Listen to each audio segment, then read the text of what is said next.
જય માતાજી મિત્રો, આપણે એક માતાએ જવાનું છે શીતળામાના મંદિરે, એટલે તમને રોડ બતાવી દઉં. કોઈક દાડો આવવું હોય તમારે દર્શન કરવા તો તમે આવી શકો છો.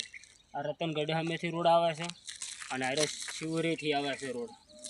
અને આપણે આ બોર્ડ મારેલું છે શીતળામાનું, જોઈ લો. જય માતાજી, શીતળામાનું નામ લખેલું છે. શીતળામાના મંદિરે જવાનું છે આપણે, અને તમને પણ દર્શન કરાવી દઉં.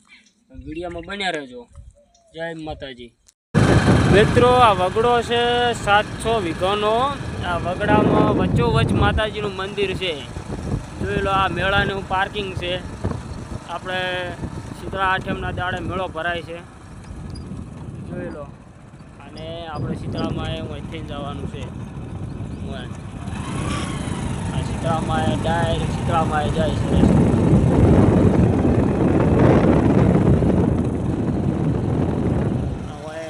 ભરાય છે મોટા પાયે, અને 700 વીઘા વચ્ચોવચ્ચ શીતળામાં બેઠા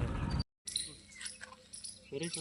જય માતાજી મિત્રો, આપણે શીતળામાં પહોંચી ગયા છે અને આપણે લાઈવ દર્શન કરાવશું, જોઈ લેજો.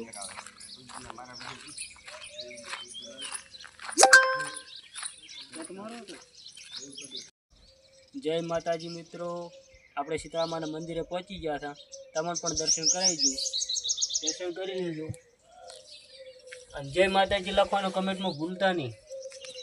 આ માતાજી એવું છે કે જેને હાથ દુખતા હોય, પગ દુખતા હોય, કોઈ લૂલાપણું હોય, એને આ માતાજીને મોનતામાં રાખે ને કે લાકડાના પગ ચડાવશું કે લાકડાના હાથ મૂકશું એટલે તો મટી જાય છે.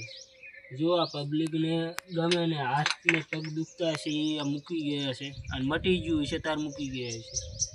જોઈ મિત્રો, અરે હાથને પગ આ પગલા છે.